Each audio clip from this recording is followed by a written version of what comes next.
My name is Mark Ingrayo. I have the privilege of being the president and CEO of the Greater Reston Chamber of Commerce. I want to welcome you to the 7th Annual Northern Virginia B2G Matchmaking Conference and Small Business Expo. This is National Small Business Week, and today we are celebrating you, the government contracting professionals, your businesses, and the outstanding work that you do. We intentionally scheduled this conference during this week to acknowledge the contributions that the small businesses make to the overall regional economy. As a catalyst for business growth in the Dulles Corridor in Western Fairfax, the Reston Chamber provides networking and education events like this one, as well as advocacy and community engagement for our more than 600 members. The GovCon committee, 8 years ago, our GovCon committee suggested that the Reston Chamber produce a B2G matchmaking conference. They said that government contractors needed local opportunities to meet with primes and agencies, as well as each other to grow their businesses. Now, in its 7th year, our Northern Virginia B2G Matchmaking Conference has become the premier matchmaking conference held outside the Beltway. Our regional event has grown to include over 400 matchmaking appointments with 38, the most to date, I might add, 38 local, state, and federal agencies and prime contractors, and a small business expo with nearly 40 exhibitors and sponsors, as well as education sessions, all designed to help you grow your government contracting business. It's exciting to experience the evolution of our conference, and we're pleased that you have joined us here today. As I mentioned, our conference is an initiative of our GovCon committee, and I'd just like to have our GovCon committee members please raise your hand if you're in the room. And my special thanks to these members, including our co-chairs, Jennifer Rhodes of Tagents and Dan Nathan of AOC Key Solutions, for their leadership, guidance, and outreach in developing today's event. Mark, thank you very much. Well, good morning, everyone. Good morning. I've been here, I believe, every year that we've had this, and it's very uncanny that every single time I've come, we've had the exact same weather. Like just an absolute beautiful day to drive in. You know, there's like no excuses. Sometimes people say, oh, it was raining, I couldn't show up for the conference today. Zero excuses on the weather front this time. So it's great to be here. This is part of Small Business Week, and of course, as you all realize, this is something that every year, the President of the United States dedicates the first week of May as National Small Business Week, and so we're really thrilled to be able to be here as part of that. The week is one where we do a lot of celebration, a lot of recognition of some of our great successes that are happening within the small business community. We'll recognize our Small Business Persons of the Year, as well as a number of other key categories, including, for the first time, we're going to recognize the federal agency who's helping us procure more 8A contracts than any other federal agency. And I'll give you a hint that it's the Washington Headquarters Service over at DOD. So if there's any Washington Headquarters Service folks here, all right. These folks have done a super fantastic job, and it wasn't close. I mean, they really are stellar at it, so it's great to have that kind of support. We're also going to recognize some of our lenders. I don't know if TD Bank or Business Finance Group, any representatives are here. I know there's an M&T representative. M&T is going to receive what we're going to call the Dynasty Award, because no bank has made more SBA loans in the past 10 years than what M&T has done. So we're very thankful for all the work that M&T has done in helping get lending to small businesses who need it. So thank you to M&T. A couple of things I want to just focus on a little bit in my brief remarks.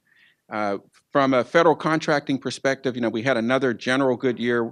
We were able to make the 23% small business contracting goal again last year, over $105 billion, which is a new high for us. We still have struggled in a couple categories. The women-owned business goal, we're still not quite where we want to be. And the hub zone contracting goal, we're very far behind that 3% goal. And there's a number of changes that are being recommended to try to strengthen the hub zone program so we can get better results there. But we still have a lot of work to do with regard to the hub zone program. Within our own district office, we've had a good year for contracting. Our 8A firms, we awarded over 1,100 individual contract offer letters. for over $4.6 billion to our 8A firms. So we've had a very active year, and we're looking to do more again this year. In fact, we're already tracking at that pace and beyond, despite the bump in service that we had at the beginning of the year when we lost our funding, had the funding lapse. A couple of things that I do want to focus on just briefly. How many of you are familiar with the Runway Act? Is that a terminology that you've heard? I see a couple hands have gone up. So if you're a business who's really doing exceptionally well and you're about to bust out of the small business size standard, your calculation for determining your size is your average revenues for the prior 3 years. And what the Runway Act is going to do is to change that calculation from 3 years to 5 years. So those extra couple years, we're assuming probably those 2 prior years, your revenues were not so great compared to the last 3, or else you'd have been busting out of the size standard already. So that's going to help businesses stay in the small business category longer, and we're hoping that that creates a little bit more of a segue out of small business into the other than small business category. Likewise, there are some things that I think just from an advocacy perspective that we're paying a lot of attention to. There's a thing called the Section 809 panel that DOD has been suggesting, which would essentially kind of take away some of the 23% small business contracting goals for DOD agencies and replace them with a 5% price preference, which sounds like it's a nice thing, but what gets measured gets done, and if we don't have a goal, it's easy for people to not achieve, and we want to make sure as many small business contracting opportunities exist, particularly in the DoD space, because that's such a huge area for us. So we're continuing to watch for that. For women-owned small businesses, we have self-certification right now as a woman-owned small business, and we also have 4 different entities who will certify a woman-owned small business as such. In the next year to probably year and a half, we're going to be transitioning, and one of the things that'll come up is that if you are a woman-owned small business and you've self-certified, you're going to ultimately need to get certified by one of the entities, and there'll be more than just those 4 entities once we move into that space. But that may affect some of the women-owned small businesses who are looking at contracts, and we want to make sure that you are aware of that and you can kind of begin to think about it and plan ahead if it affects you. I've talked before, I'm sure here, even about the similarly situated contracting opportunity. It's now actually in the FAR. It's been something that's been in the work. I'm sorry, it'll be in the FAR in about 6 months. So similarly situated is basically this. If you're a small business and you want to compete for a certain contract, but you don't have the capacity to perform the requisite portion of that work, you can join up with another similarly situated small business and go after it, and your combined capabilities can make up that 51%. So for example, if you're a woman-owned small business, you are similarly situated with, get this, another woman-owned small business. Same thing if you're an 8A and another 8A, HubZone, another HubZone, veteran and a veteran. You guys can combine. And one of the reasons I'm bringing this up is we're seeing more and more emphasis on the federal level about best-in-class category management contracting vehicles. And between those and just the general looking at how do we, and as a federal agency, how do agencies operate more efficiently, it's causing more agencies to look at doing larger contract opportunities than smaller ones. So the concern that a lot of us have at the SBA is that our contract management approach, while it's good for government efficiency, it's likely to cause fewer number of small businesses to be able to get on board some of those best-in-class vehicles, some of those particular vehicles that require a lot of forethought. You have to know where you want to go 2-3 years out. And if you don't prepare properly for that, you'll literally miss the on-ramp. And once you miss the on-ramp, you're not going to be able to participate. The other danger to it is that those who are on the on-ramp are going to stand to be much more successful than obviously those who are not. And if you kind of extrapolate out the scenario, if you put fewer people on the bus, so to speak, that could do the work, once those people get more and more contracts, those businesses get more and more contracts, their revenue numbers are going to jump up. And at some point, they'll become other than small. And there'll be fewer and fewer riders on the bus who can perform those contracts. And so at some point, we're going to run into challenges meeting our 23% small business contracting goals and some of the other goals. And we won't be building the pipeline of other businesses who are ready to join that bus, because the bus only comes to town every 3 years whenever there's an on-ramp, period. So it's one of those things we're watching. It's a dual challenge because, again, I think every one of you are probably taxpayers, and all of you want the federal dollar to be spent wisely. But I guess a lot of you are here because you're also trying to get a part of that federal dollar, and you want to make sure you have an opportunity to do that. So those are some of the things that we're really paying attention to. And I think there's a lot that can happen in that regard. How many of you pay attention to the Federal Register notices about rulemaking, public rulemaking proposals? Okay, that's a decent bit of hands, but it's like it should be a lot more hands. You have a very powerful part in the federal rulemaking process, and I think most business owners don't fully appreciate it and don't realize it. Every time an agency puts out any kind of public rulemaking notice, you have an opportunity to write in and voice your opinion and express your concerns or your support for something. We actually read and address every one of those comments. So if there's something that you see as a federal procurement change that's happening or other kind of change that's happening, and you want to say something about it, it's the best vehicle to do it, because we have to do a response to each one of those. And based on the information we get from you, that helps formulate which way we go with our direction. It doesn't mean it's a democracy, and if we get 60 of one vote and 2 of the other, that we're definitely going to go with the 60, because there could be rationale that makes us not do that. But we listen to it very closely, and most times we do pay attention to the volume of responses that we get on a particular subject. So with that, I know my time is up, and I'm just really glad to see so many of you out today, and I wish you all the best in today's event and the matchmaking. And again, thanks to Mark and the Chamber here at Reston. It's been great.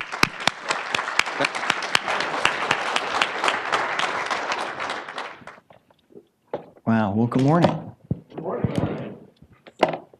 The Nats lost again. But that's okay. Of course, we have a relationship with Monumental, so we're big Caps fans, and DC United.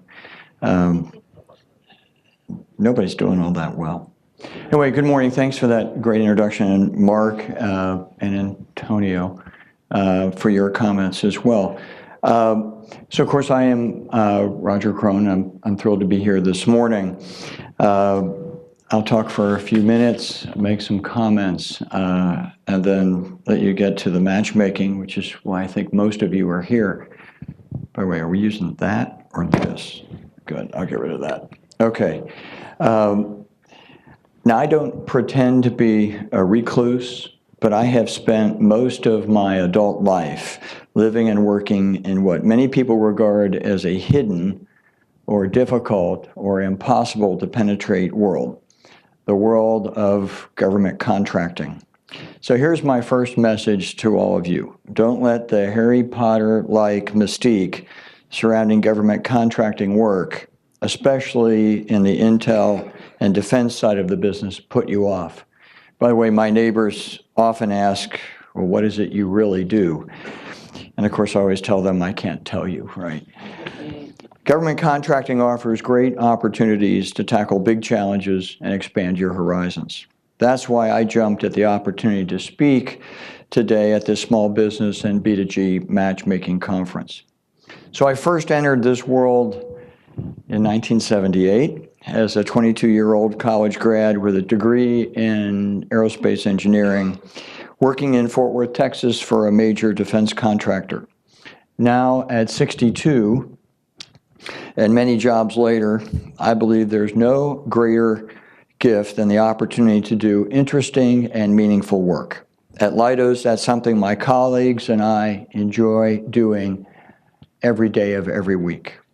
As CEO of Leidos since 2014 and a former senior executive at General Dynamics, McDonnell Douglas, and Boeing, I can testify to the deep satisfaction that high-level work in this field brings to the talented and highly motivated people in a wide variety of companies, both big and small. What does it take for a business, particularly a new business or a small business, to succeed in this world? How do you begin to do business with people inside agencies or departments like DoD, DARPA, GSA, or Homeland Security, or with prime contractors like Lockheed Martin, Northrop Grumman, or Leidos, which of course we are smaller than those other two, but probably to most of you, we're still big, with approximately $10 billion in revenue and now 32,000, actually 32.5 employees in about 35 states in the U.S. and 12 countries around the world. As a newcomer to government contracting, how do you satisfy the wish expressed in the Matchmaker song, sorry to do this, in Fiddler on the Roof? You probably remember the words, modified a little bit, matchmaker, matchmaker, find me a business partner, catch me a contract, look through your database, and find me a perfect contract. Ironically enough, one of the biggest lessons learned in Fiddler on the Roof is that matchmaking, or building a critical long-term relationship, is too important a task to be left to the machinations of third-party go-betweens or yentas. That's not the way it works in our personal lives or in business either. Finding a perfect match is not something you can delegate to others. Here's the problem for many of you as I see it. You are a new business or a small business trying to catch up with other larger, more established businesses. You may have a better mousetrap, but if I don't know you, I'm not going to buy from you. Most people don't want to buy a car from a salesperson they don't know. Most sales are not company to company or company to government. They are people to people. They are people inside your company selling to people inside the customer organization or my company. Don't expect a quick hit. It's going to take time. Many of you will go on from here to the matchmaking appointments with representatives from many of the public agencies and prime contractors, including Leidos. Sessions of this kind will help you to accelerate the establishments of relationships with real people inside the world of government contracting. They include Charita Gaither, Senior Manager of Small Business Programs at Leidos. She is here to conduct matchmaking sessions with you all. In my experience, the people from small or young companies who do the best are those who are scrappy and have grit. It helps to be the kind of person who doesn't give up, who is willing to try another door. You have to be tenacious. You also have to study the customer, and in our case, the customer's customer, to figure out what they want. There are too many people who want to sell the products that they have to sell as opposed to something that I, if I am the customer, might actually want to buy. You should also realize that if playing the field in government contracted is tilted in favor of big companies in one way, through long-term established business-to-government relationships, it is tilted in your favor in a couple of other ways. For one thing, when it comes to government contracting, there are rules that require government agencies and big contractors to team with small businesses. In addition, as you just heard from Antonio, there is a whole agency of the government, the Small Business Agency, that exists for the express purpose of supporting entrepreneurs and small businesses.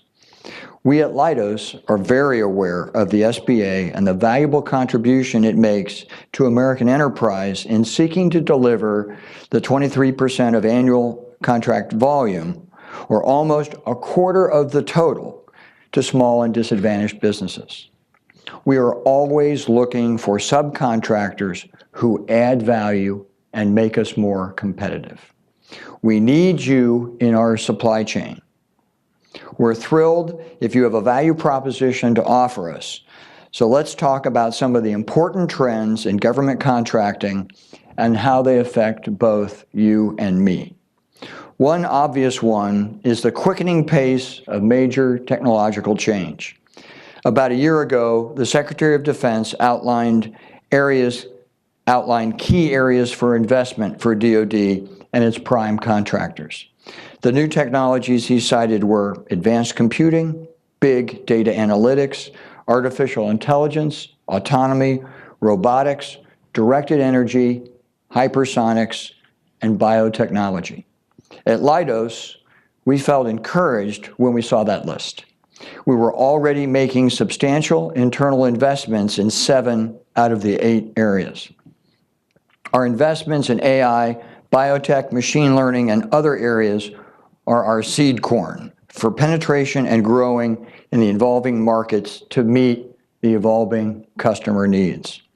I also think that we have entered into a new era of cooperation and collaboration in government contracting.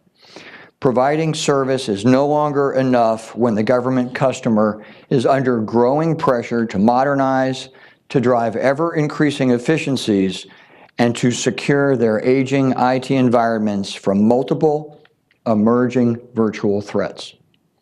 What government customers want from companies like Leidos is changing. Services are not enough.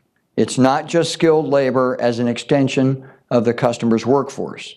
It is helping to solve the most difficult customer problems and to support the customer mission.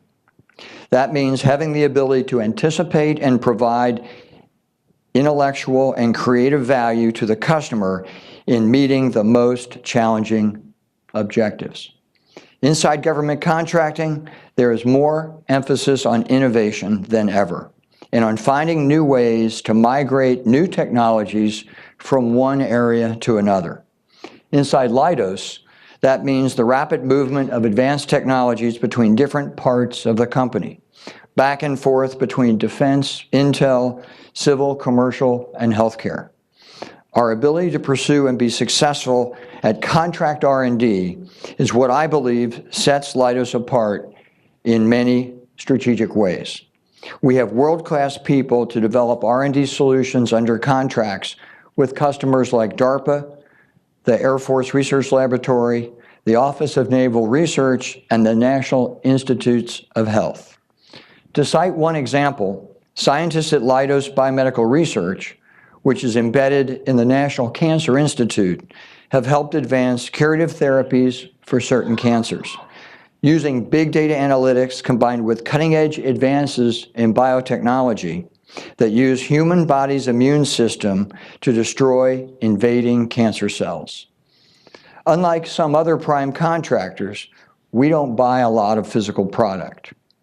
What I most want in different areas of our business are thoughts, ideas, or different approaches that will help us solve complex technical problems for a wide variety of public agencies, including some 90% of all federal agencies in the U.S.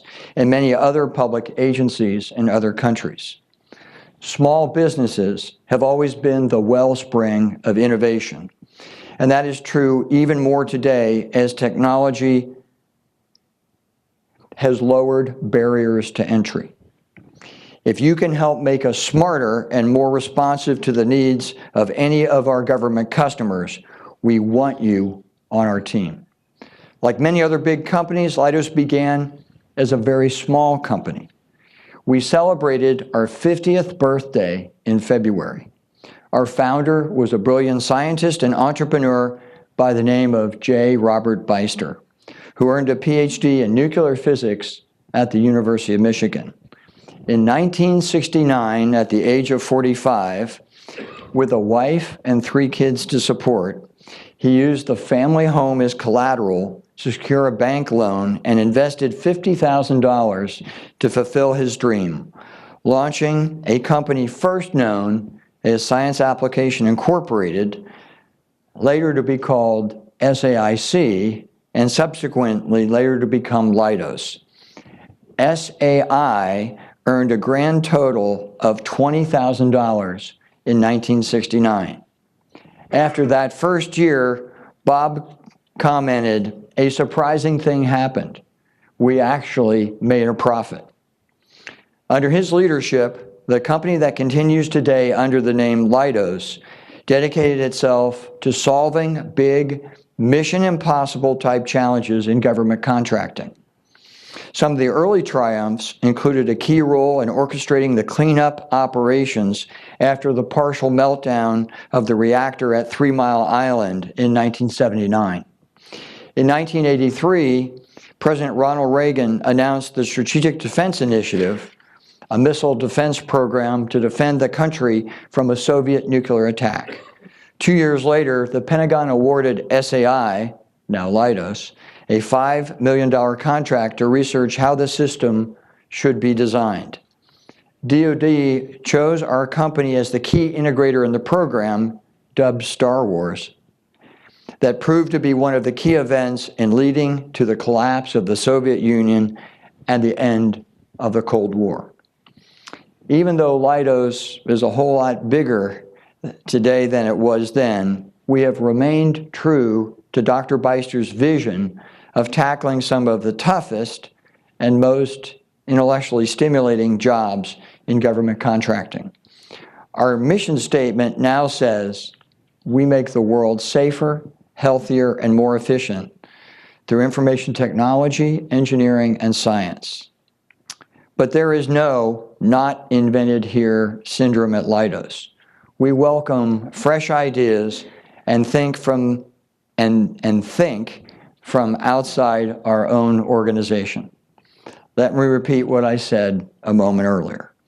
If you can help make us smarter and more responsive to the needs of any of our government customers, we want you on our team.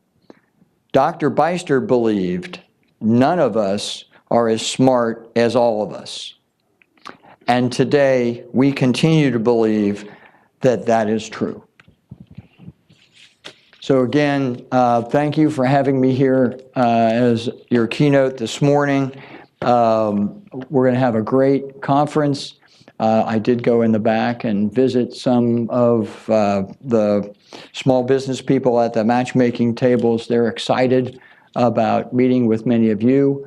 Mark, I appreciate what the Chamber does, and I appreciate the opportunity to talk to you today about Leidos and the Business to Government Matchmaking Conference that we have here today. Thanks.